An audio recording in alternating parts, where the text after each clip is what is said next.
Het jy geweet, meer as 6000 mense in Suid-Afrika verdien in Amerikaanse dollar hier in Suid-Afrika sonder enige risiko. Nou vir lank was ek nie deel van daai 6000 mense nie. Ek het vir lank nie eens geweet dit bestaan nie. En in elk geval was ek daai persoon wat soos ek het nie gedink hierdie aanlyn besigheid sal vir my werk nie.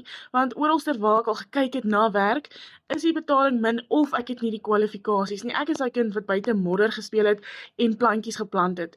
Ek het nie enige rekenaarvaardigheid gehad of nie geweet hoe om 'n laptop aan te sit nie. So erg was ek op 'n tyd. 'n Mens kan $900 maak met een transaksie. Nou dit is ongeveer R15.500 in jou bankrekening sonder enige middelman. Dit is hoekom mense wat aanlyn besighede het vinniger groei as jou normale winkeleienaar, want ons het nie die maandelikse uitgawes nie. Ek hou nie daarvan om my vas te maak in maandelikse uitgawes nie. Ek sê altyd net op einde van die maand kan ek dit nie bekostig nie en dan, wat dan? So, as jy wil leer ook hoe om aanlyn geld te maak, jy is bereid om consistent te wees, kom dit net vir my. 6000 die onder. Ek stuur al die inligting vir jou.